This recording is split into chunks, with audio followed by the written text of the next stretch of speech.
So yesterday we have done about functions of teeth, and we also discussed about types of teeth, milk teeth and permanent teeth, and we also discussed their difference.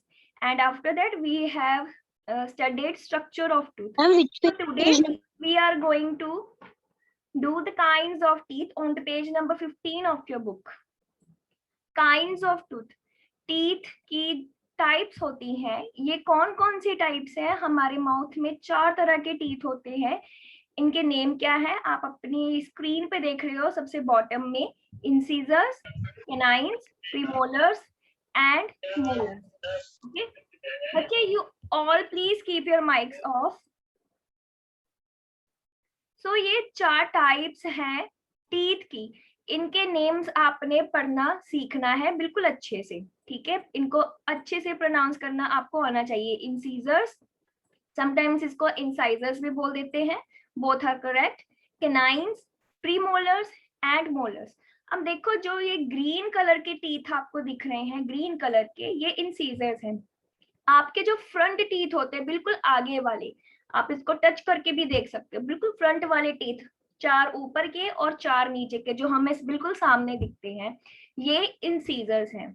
Okay, इनका एक अपना function होता है। सब तरह के teeth का अपना एक काम होता है माउथ में। सब तरह के टीथ हर तरह का काम नहीं करते। वो क्या इनके फंक्शन है वो हम नेक्स्ट पढ़ेंगे। तो मिल्क टीथ में इंसीजर्स कितने होते हैं? 4 and 4 8। 4 in the lower jaw। jaw क्या होता है? this part। if you can see my video also, this part of your mouth, ये jaws होते हैं जहां पे gums attached होती हैं। ये lower jaw है और ये upper jaw है। Okay, upper jaw, lower jaw। तो लोअर एंड अपर जॉ में दोनों में 4 इंसीजर्स टीथ होते हैं। Okay, in milk teeth set as well as in the set of permanent teeth. Okay, and उसके बाद जो पिंक कलर के टीथ आप देख रहे हो, ये है कैनाइन्स। कैनाइन्स इंसीजर्स के बिल्कुल पीछे होते हैं, जिनके पॉइंटेड एंड होता है। You can touch and feel, यहाँ पे इनके बहुत पॉइंटेड एंड होते हैं, ये बहुत शार्प होते हैं इन कैनाइन्स जो पिंक कलर के हैं। In milk teeth and in the set of permanent teeth, canines का नंबर कितना होता है? टोटल नंबर 4 होता है। 2 in the upper jaw and 2 in the lower jaw. In the set of milk teeth, there are no premolars. Milk teeth के set में premolars नहीं होते हैं। यहाँ पे देखो येलो कलर में शो किए हैं। मिल्क टीथ के सेट में कोई भी येलो कलर का टीथ नहीं है। ओके, बट परमानेंट में होते हैं। परमानेंट सेट में कितने होते हैं? 4 in the upper jaw and 4 in the lower jaw। ये आप अपने साथ साथ बुक पे भी लिख सकते हो। आपके बुक में टेबल बना हुआ है एक, ये वैसे आपकी अपनी option. Okay, just minute.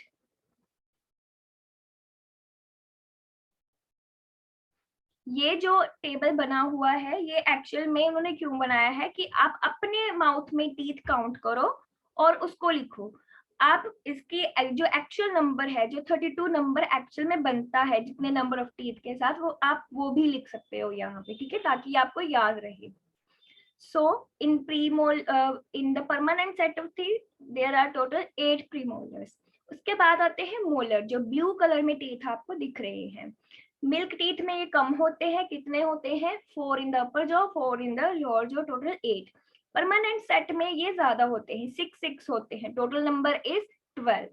So milk teeth total number of teeth are 20. In the permanent set of teeth, total number of teeth are 32.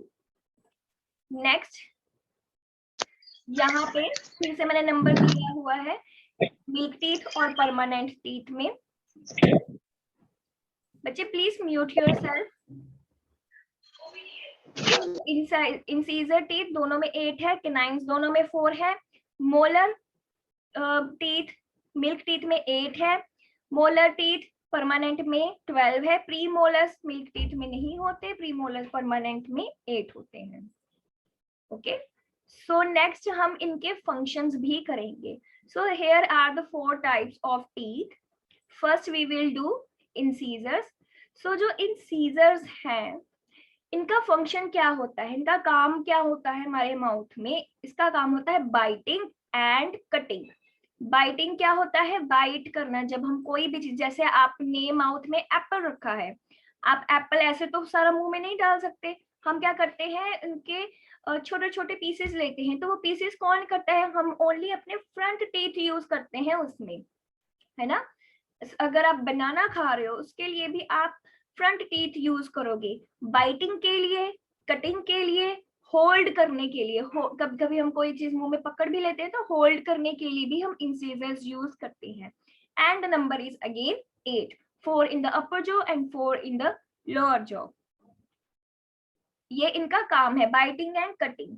जहां पे टेबल बना हुआ है ना बच्चे, जहां पे आपकी बुक में टेबल बना है पेज नंबर 15, उसकी लेफ्ट हैंड साइड पे आप छोटा छोटा करके लिख लो उनके फंक्शन, ताकि आपको आगे पढ़ने में इजी आप पढ़ सको, क्योंकि बुक में इतना इलेबोरेट नहीं किया हुआ है।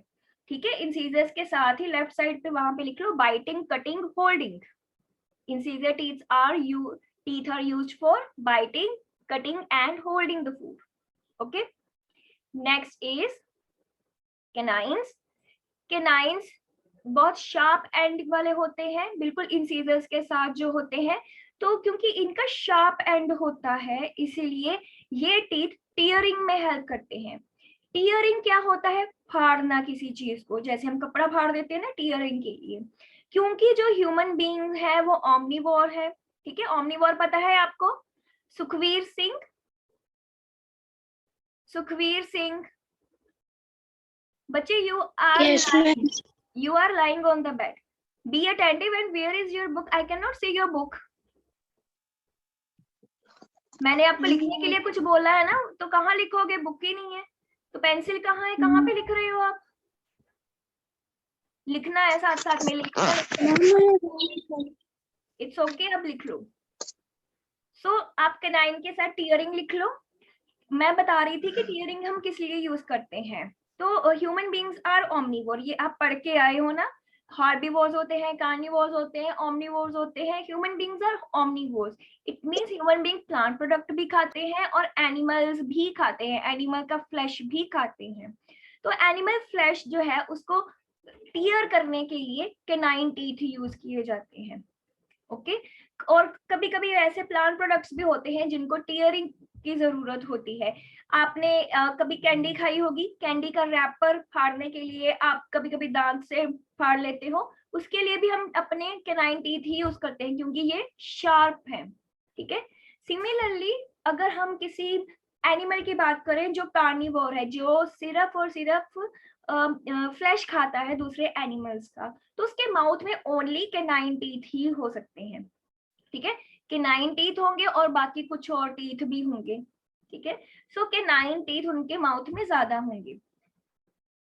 सो इसका आप फंक्शन लिख लो कि tearing total number is 4, 2 in the upper jaw and 2 in the lower jaw। Next we will do about premolars. Canines के बिल्कुल पीछे प्रीमोलर होते हैं। यहाँ पे मैं आपको एक चीज बताती हूँ कि प्रीमोलर और मोलर में ज्यादा डिफरेंस नहीं होता है। प्रीमोलर कम ब्रॉड होते हैं, मोलर थोड़े से ज्यादा ब्रॉड होते हैं। ब्रॉड मतलब क्या होता है? चौड़े, उनकी सरफेस ज्यादा चौड़ी होती है। अदरवाइज स्ट्रक्चर वाइज दोनों ऑलमोस्ट सिमिलर ही हैं, बहुत कम डिफरेंस है। सो प्रीमोलर का फंक्शन क्या होता है? Crushing and cracking. जैसे आप कैंडी खाते हो, आप कैंडी को क्रैक करते हो, पीछे जाके करते हो। हम कभी फ्रंट टीथ से कोई भी चीज क्रैक नहीं करते, क्रश नहीं करते। ठीक है, कोई भी हम ऐसे कोई हार्ड चीज खाते हैं, हम अपने माउथ में पीछे ले जाते हैं और पीछे वाले टीथ यूज करते हैं उसको क्रश करने के लिए। तो ये फंक्शन कौन करता है? प्रीमोलर टीथ करते हैं। Total number is 8, 4 in the upper jaw and 4 in the lower jaw। Next is molars. Molar बिल्कुल जो लास्ट वाले होते हैं, ये बहुत ब्रॉड होते हैं। इनका फंक्शन क्या होता है? ग्राइंड। जो फूड आपके इंसीजर्स ने कट कर लिया, आपके कैनाइन्स ने टीयर कर लिया, आपके प्रीमोलर्स ने क्रश कर लिया, क्रैक कर लिया, उसको फिर बिल्कुल फाइन पीसेस में तोड़ा जाता है। बिल्कुल फाइन पीसेस में जब कोई चीज हम कर देते हैं उसको बोलते हैं ग्राइंडिंग। ठीक है, आप सबके घर में मिक्सर ग्राइंडर होगा। तो ग्राइंडिंग में क्या करते हैं? कोई भी हम कोई बड़ी चीज डालते हैं उसके बिल्कुल पाउडर फॉर्म हो जाती है उसकी, उसको बोलते हैं grinding.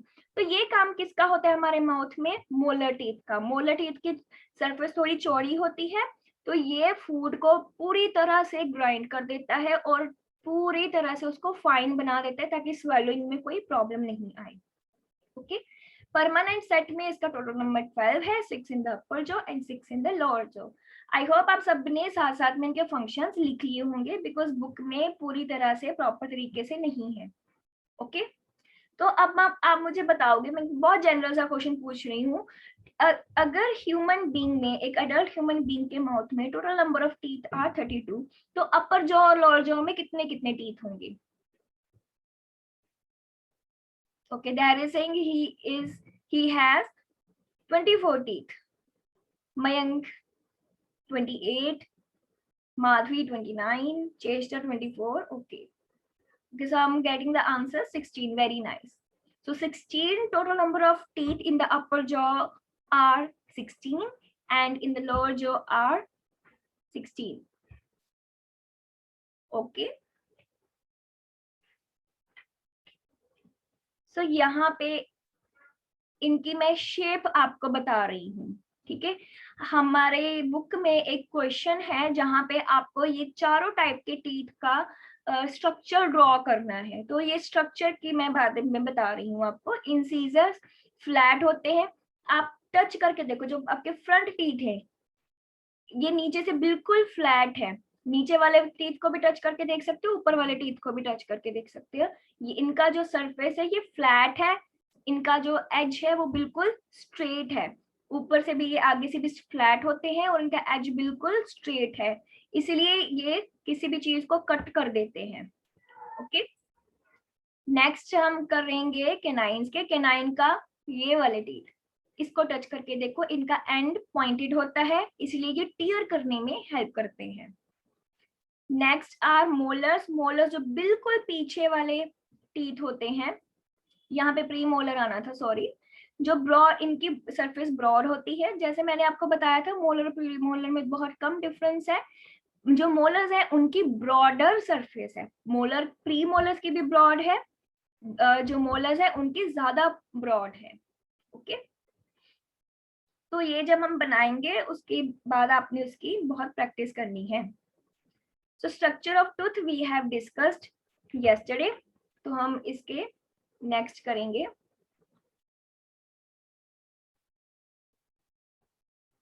Next topic here is cavities on the page number 17.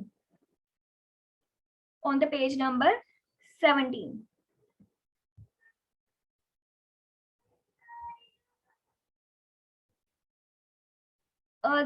Kirat Sani is writing that she is having doubt. I will take your doubt after teaching these two. We have only 2 topics left. We will complete this first.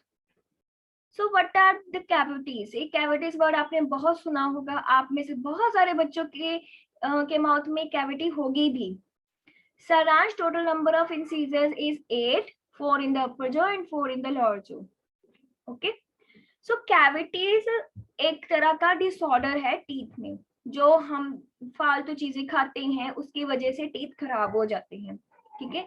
बहुत सारे बच्चों के, देखो चेष्टा ने बता दिया है that she is having cavities in her teeth, तो बहुत सारे बच्चों के माउथ में होगी। और रीजन उसका क्या है? जो आप बहुत ज्यादा चॉकलेट्स खाते हो, स्वीट थिंग्स खाते हो, ऐसी चीजें, तो वो आपके टीथ को खराब करती हैं। तो इसकी बिगिनिंग कहाँ से होती है? इनकी बिगिनिंग बिल्कुल जो भी आप ये स्वीट चीजें खाते हो वो खाने से ही होती है। It is said that, and आपने बहुत बार सुना भी होगा कि we should brush our teeth twice a day, 2 times a day, दिन में 2 बार आपको ब्रश करना चाहिए। वो टाइम कब है? 1 is in the morning, जब आप उठते हो, after you wake up, and 1 in the evening or before you go to sleep. सोने से पहले आपको एक बार ब्रश करना चाहिए। अब होता क्या है, बिल्कुल ध्यान से सुनना। स्टेप 1 क्या है? जब आप सोने से पहले ब्रश नहीं करते हो, आपने बहुत कुछ खाया पूरे दिन में, बहुत स्वीट थिंग्स भी खाई हैं पूरे दिन में, तो वो क्या होता है, आपके टीथ में अगर कोई स्पेस है, स्पेस होती है, सबके टीथ के बीच में थोड़ी थोड़ी स्पेस होती है, और ऊपर भी होती है, कभी कभी वहां पे थोड़ा थोड़ा खाना बच जाता है। ओके, स्टेप 1 इज आपके टीथ के ऊपर खाना लगा रह जाता है। तो हम अगर ब्रश नहीं करते और पूरी रात वो खाना ऐसे ही पड़ा रहता है तो क्या होता है, उस खाने के ऊपर माइक्रोब्स ग्रो करने शुरू हो जाते हैं। माइक्रोब्स क्या होते हैं, बहुत छोटे छोटे ऑर्गेनिज्म होते हैं जिनको हम देख नहीं सकते। ये मैंने चैप्टर 1 में भी आपको एक्सप्लेन किया था, एग्जाम्पल दी थी आपको वायरस की, कोरोना वायरस जो मैंने आपको बताया था कि वो एक्चुअल में एग्जिस्ट करता है बट हम उसको देख नहीं सकते। ऐसे भी और भी माइक्रोब्स होते हैं जिनको हम देख नहीं सकते, वो हर जगह प्रेजेंट है, हमारे माउथ में भी प्रेजेंट है, मैं बोल रही हूँ मेरे मुंह में भी जा रहे हैं, हमारे आसपास हर जगह प्रेजेंट है। तो ओवर द नाइट वो टाइम में क्या होता है, आपके टीथ के ऊपर जो खाना लगा रह जाता है उसके ऊपर माइक्रोब्स ग्रो करना स्टार्ट कर देते हैं। अब वो खाना जो आपके दांत पे फंसा हुआ है वो माइक्रोब का फूड है, ठीक है। जो आपने भी खाना खाया है, जो आपके टीथ पे लगा रह गया है, वो आपके माइक्रोब के लिए फूड है। माइक्रोब वो फूड खाते हैं और वेस्ट रिलीज करते हैं। वो वेस्ट किस फॉर्म में होता है, एसिड की फॉर्म में, ठीक है। वो लिक्विड सा केमिकल सा रिलीज करते हैं जो कि एक्चुअल में एसिड होता है। तो वो एसिड अगर थोड़ा सा लगा रह जाता है और लगा रहता है फिर और लगा रहता है तो क्या होता है, आपका जो स्टेप 2 देखो वहां पे आपका टीथ का जो इनेमल है वो खराब होना शुरू हो जाता है, ठीक है।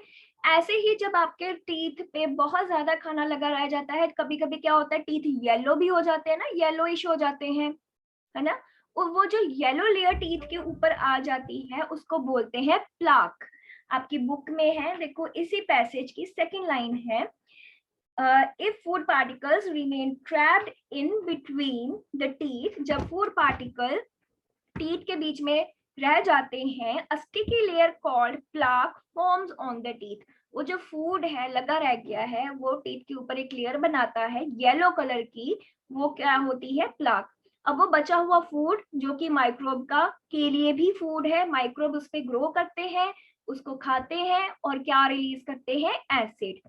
Tiny creatures called microbes feed on plaque, वो उसको खाते हैं। These microbes that live in our mouth produce acid as a waste, वो वेस्ट के फॉर्म में एसिड प्रोड्यूस करते हैं। ये जो एसिड है, जो इनेमल है, which is the hardest substance जो हमारी टूथ को प्रोटेक्ट कर रहा है, उसको खराब कर देंगे। अब देखो अगर आपका इनेमल ही खराब हो गया तो आपके टूथ को कौन बचाएगा, कुछ भी नहीं बचा सकता। इनेमल खराब हो गया, डेंटाइन भी अंदर जाके खराब हो जाएगा। So the acid attack the enamel slowly making a hole. अब यहाँ पे देखो स्टेप 2 में होल बनना स्टार्ट हो गया है, स्टेप 3 में थोड़ा सा और बड़ा हो गया, स्टेप 4 में थोड़ा सा और बड़ा हो गया है, ठीक है।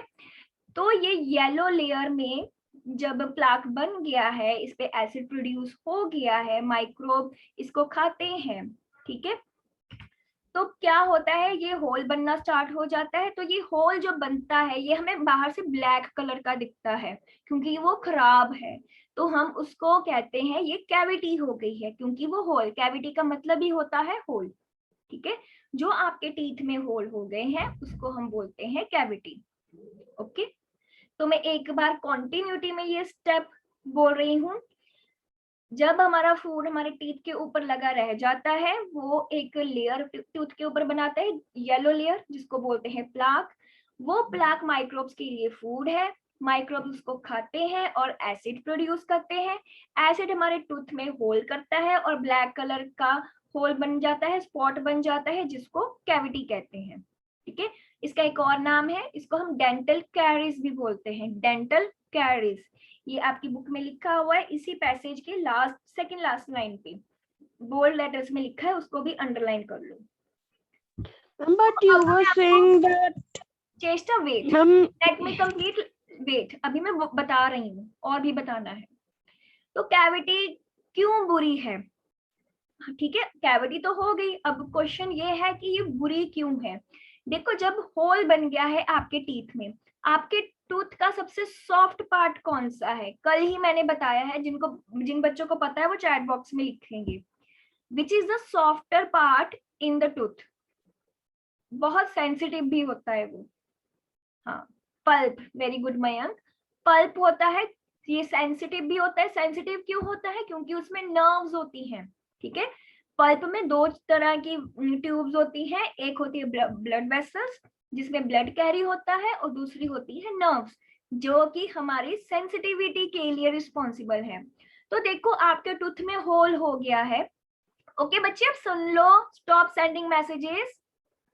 अब सुन लो, टूथ में होल हो गया है, अब आपका जो पल्प है वो ओपन हो गया है। वहां पे पल्प में किसी भी तरह की इंफेक्शन हो सकती है और आपके गम्स की भी प्रॉब्लम हो सकती है। तो इसीलिए कैविटी को ठीक करना बहुत जरूरी है।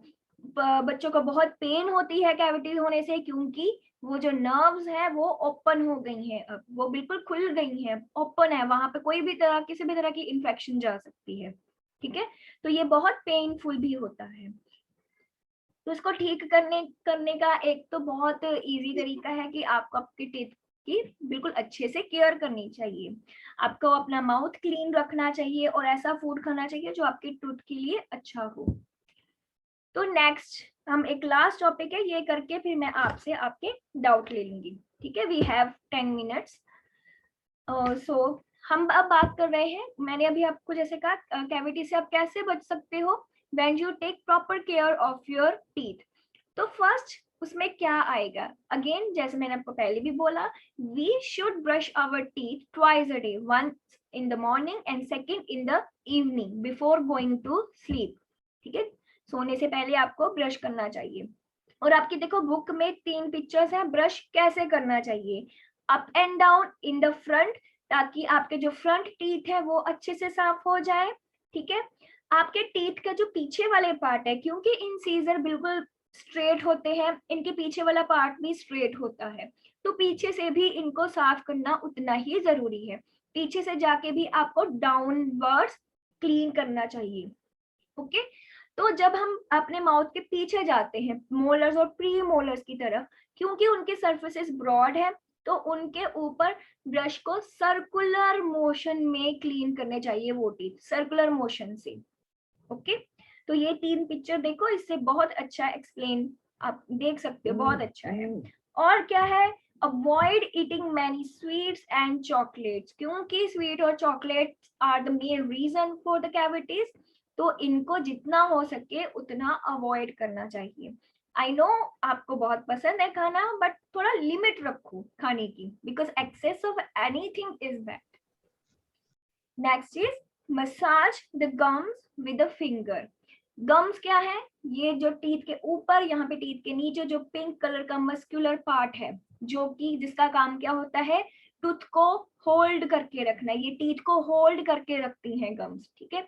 इनको भी केयर की जरूरत होती है, इनको मसाज करना चाहिए। कैसे? फिंगर्स की हेल्प से मसाज की जा सकती है, क्योंकि हम यहाँ पे ब्रश नहीं लगा सकते, ब्रश लगाएंगे तो आपको हर्ट होगा। And next is flaws your teeth. अब फ्लॉजिंग क्या होती है, यहाँ पे पहले चलो क्लीन टंग की बात कर लेते हैं। टंग को क्लीन करना चाहिए, जितना जरूरी टूथ को साफ करना है उतना ही जरूरी टंग को साफ करना है। इसको हम कंबाइन बोलते हैं ओरल हाइजीन। ओरल मतलब which is related to mouth, so it is a part of oral hygiene. Tongue cleaners आजकल तो टूथब्रश के बैक साइड पे प्रोवाइडेड होते हैं, otherwise you can use a separate tongue cleaner also to clean your tongue, क्योंकि जब टंग पे भी फूड लगा हुआ रह जाता है ना, वहां पे भी माइक्रोब्स ग्रो करते हैं और वो बैड स्मेल देते हैं। Next is cleaning of the mouth. Wash करना चाहिए, ये तो आपको आफ्टर एवरी मील करना चाहिए। माउथ वॉश सिंपल, आप माउथ वॉश भी यूज कर सकते हो, अगर माउथ वॉश अवेलेबल नहीं है तो वाटर से भी किया जा सकता है। And next is flossing. अब फ्लॉजिंग प्रोसेस में क्या होता है, फ्लॉजिंग प्रोसेस में हम एक थ्रेड लेते हैं, वो थ्रेड को टीथ के बीच, क्योंकि टीथ के बीच का जो स्पेस है बहुत कम होता है, कुछ बच्चों में थोड़ा खुला होता है, बाकी में बहुत ही कम होता है, ठीक है। तो वहां पे ब्रश के ब्रिसल्स जाने भी थोड़े डिफिकल्ट होते हैं। तो फ्लॉजिंग में क्या करते हैं, थ्रेड लेके उनको टीथ के बीच में डालते हैं और ऐसे प्रोसेस करके, ऐसे मूवमेंट करके उसको बाहर निकालते हैं। इससे क्या होता है, जो बिल्कुल ही छोटे से बिल्कुल छोटे पार्टिकल भी होते हैं फूड के, जो टीथ के बीच में लगे रह जाते हैं, वो भी बाहर आ जाते हैं। Okay, so flaws your teeth, इस प्रोसेस को हम फ्लॉजिंग बोलते हैं। फ्लॉजिंग क्या है, ये इसके साथ में डेफिनेशन लिखिए, इसको अंडरलाइन करेंगे। Flossing is to clean between the teeth with a thread. Flossing क्या होती है, टीथ के बिटवीन, टीथ के बीच में क्लीन, टीथ को बीच से क्लीन करना with the help of a thread. It removes the food stuck between our teeth and that cannot be removed by brushing. ये वो वाले food particles को भी निकाल देता है जो कि ब्रश की हेल्प से नहीं निकल सकते. Okay, so last and very important point is we must visit the dentist at least once in a 6 month. At least एक बार 6 साल में 2 बार हमें डेंटिस्ट के पास जाना ही जाना चाहिए, चाहे आपको कोई प्रॉब्लम है चाहे नहीं है। ओके, क्योंकि ऐसे क्या होगा, अगर आप रेगुलर चेकअप के लिए जाते हो तो जो अपकमिंग प्रॉब्लम्स हैं, जो अभी बहुत छोटे लेवल पे हैं, डॉक्टर उसको डिटेक्ट कर सकते हैं, तो आप उसकी पहले से ही उसके लिए थोड़ा सा ध्यान रखना स्टार्ट कर सकते हो। Okay, so visit dentist regularly once in a 6 month for regular checkup. So this is all about this chapter. I hope you have all understood all the concepts because it was very easy and it was very interesting chapter.